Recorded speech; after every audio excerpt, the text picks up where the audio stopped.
Proclamación del Santo Evangelio de Jesucristo según San Marcos. Habiendo resucitado al amanecer del primer día de la semana, Jesús se apareció primero a María Magdalena, de la que había arrojado 7 demonios. Ella fue a llevar la noticia a los discípulos, los cuales estaban llorando, agobiados por la tristeza. Pero cuando la oyeron decir que estaba vivo y que lo habían visto, no le creyeron. Después de esto, se apareció en otra forma a 2 discípulos que iban de camino hacia una aldea. También ellos fueron a anunciarlo a los demás, pero tampoco a ellos les creyeron.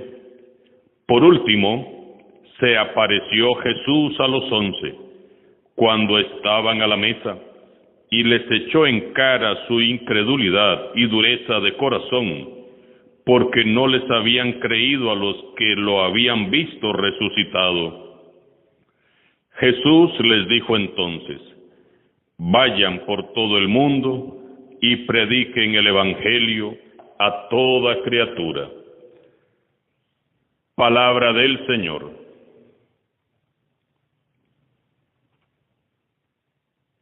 En la primera lectura de este sábado de la octava de Pascua, que hoy cerramos, proseguimos con la lectura del capítulo 4 de Hechos de los Apóstoles. Ayer dejamos a Juan y a Pedro en la cárcel. Hoy leemos cómo fue que procedió el juicio que hicieron las autoridades religiosas a estos 2 discípulos por haber sanado en el nombre de Jesús a un paralítico de nacimiento. Y vean ustedes qué hermoso testimonio nos dan. Los sumos sacerdotes, los ancianos y los escribas se quedaron sorprendidos al ver el aplomo con que Pedro y Juan hablaban, pues sabían que eran hombres del pueblo sin ninguna instrucción. Los miembros del Gran Consejo estaban maravillados y confundidos a la vez. Por un lado, estaban viendo la valentía y la sabiduría con que respondían Pedro y Juan. Y por otro lado, recordaban que eran hombres simples, sin instrucción alguna ni cultura. Eran los mismos que la noche que arrestaron a Jesús se mostraron tan cobardes como ignorantes. Hacía solamente 3 años que Pedro y Juan estaban reparando sus redes allá a la orilla del lago, cuando Jesús pasó y los llamó. Y efectivamente eran gente sin estudios ni mucha instrucción.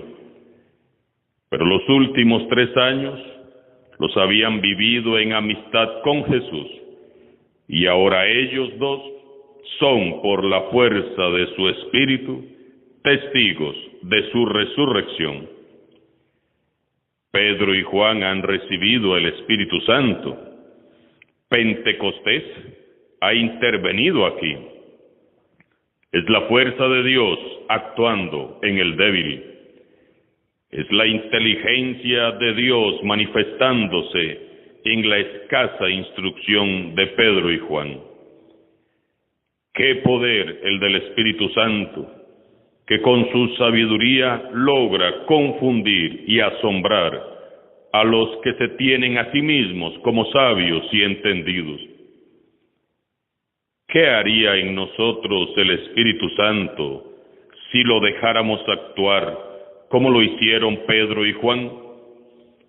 ¿Qué harías, Espíritu Santo, si yo te abriera las puertas de mi corazón sin miedo, sin peros, sin ninguna objeción y me dejara llenar de ti?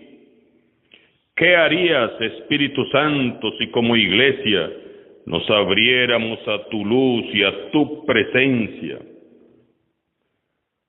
Todos nuestros miedos, nuestras dudas, nuestros complejos y oscuridades se disolverían por completo si nos abriéramos, si nos sometiéramos al poder y a la autoridad del Espíritu Santo de Dios. Saldríamos al mundo entero a dar testimonio de Jesús resucitado para gloria de Dios Padre. Aquellas autoridades inician un juicio, pero de pronto están contra la pared. Hay un milagro patente cuya noticia se ha extendido por todo Jerusalén. El hombre, que era paralítico, está ahí de pie a su lado, y no hay nada que refutar ni discutir. Y entonces sucedió lo inesperado. Les prohibieron con amenazas volver a hablar en nombre de Jesús. ¡Qué necios y qué ciegos! Entonces el Espíritu Santo nuevamente se manifiesta por boca de los discípulos. Digan ustedes mismos si es correcto obedecerlos a ustedes primero antes que obedecer a Dios. Nosotros no podemos dejar de contar lo que hemos visto y oído. Entonces, las autoridades repitieron las amenazas y los soltaron, porque no encontraron la manera de castigarlos, ya que el pueblo entero glorificaba a Dios. Es tan hermoso cuando es el Espíritu Santo el protagonista de la evangelización. Los paralíticos andan, los que eran débiles e inútiles proclaman con poder y autoridad el Evangelio. Los adversarios quedan anulados y el pueblo de Dios glorifica su nombre.